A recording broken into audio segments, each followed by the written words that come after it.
This is a 10-minute lesson about SEO. And if you're not going to watch this till the end, you won't learn anything, your friends won't come to your barbecue party, because there is no party, you didn't sell anything online, end of the story.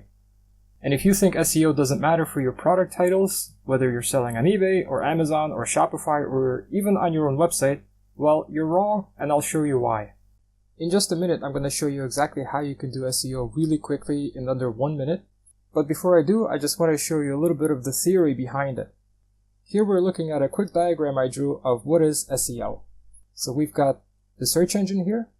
The search engine can be Google, eBay, Amazon, really any place online that is a store and is selling something. You'll notice I marked this as Evil Agent Smith from the Matrix because you will see why in a second. The other person here is you. You are whoever is selling online. You might be selling just on the online, you might be an eBay seller, might be a power seller, might be an Amazon FBA person, might be a Shopify person, so on. If you're selling online, you're here. Now, the standard definition of SEO is you're sending something to Google or to eBay or to Amazon and you're begging them, hey, please like me. And if you don't like me, I will do whatever it takes that you do like me. So I will change my titles, I will add more descriptions, so on and so on. But I'll show you right now why this is actually a wrong mindset and this is a wrong way to go about it. Very rarely anybody ever talks about the buyer when they talk about SEO. The buyer is the one with all the money. The buyer is paying Google and eBay and Amazon. They all can't live without the buyer, and neither can you. However, in order to get to the buyer, you have to go through these guys, the Agent Smiths. And the Agent Smiths decide if your content or your product is good enough to be shown to the buyer. Now here's the fault here. These guys, all they care about is traffic. That's their business. Google only cares about traffic. eBay and Amazon are also the same, believe me. They're like shopping malls. The shopping mall only cares about traffic. They don't care about if some guy in the store is selling a lot of ice cream or not. They want traffic. The question is, do you want traffic? Is that really what you're after? Or are you after the buyer? So here's how this works.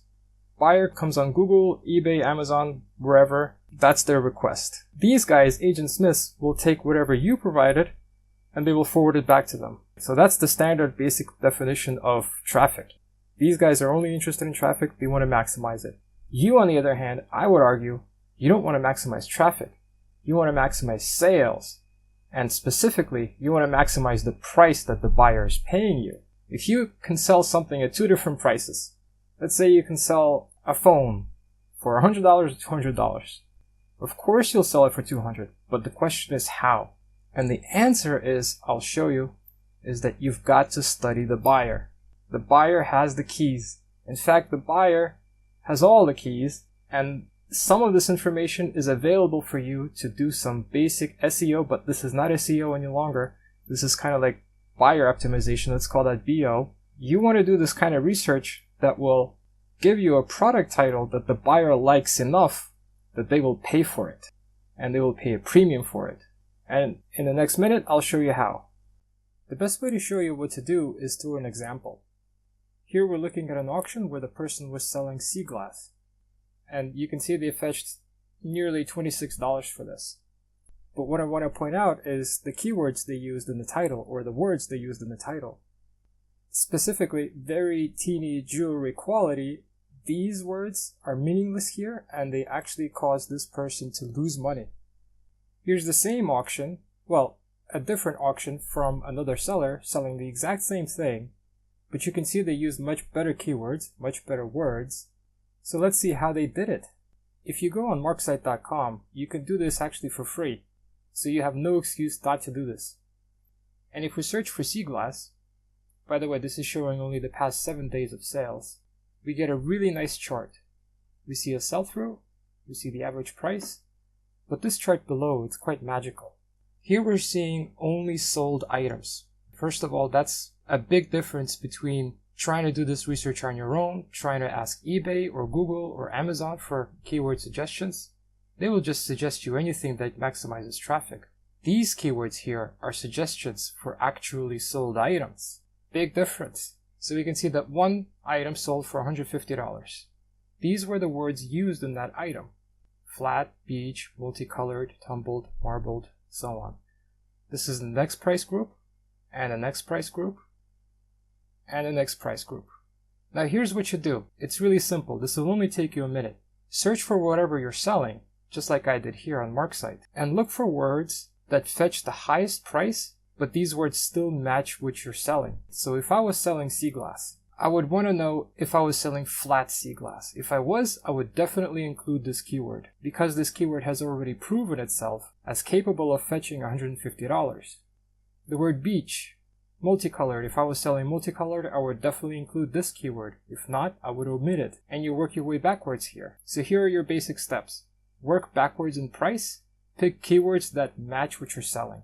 Don't be dishonest. Pick the keywords that actually describe your product. And I guarantee you will definitely see better sales. Now, this doesn't always work. Let's say you were selling something really obscure, something really uncommon, like a Pokemon mask. And this is what you'll find. No sales for Pokemon masks in this last 7 days. And this is a shame because you want to get keywords. Well, Mark's site actually does offer a paid tool that goes back 2 months. And if I really was selling a Pokemon mask, then there were some items sold in the last 2 months. And these were the keywords used for that item. So that's nice, isn't it? Back on the homepage, again, just want to show you this is marksite.com. You can do this research for free. You don't even need to register. So you literally have no excuse any longer not to do this.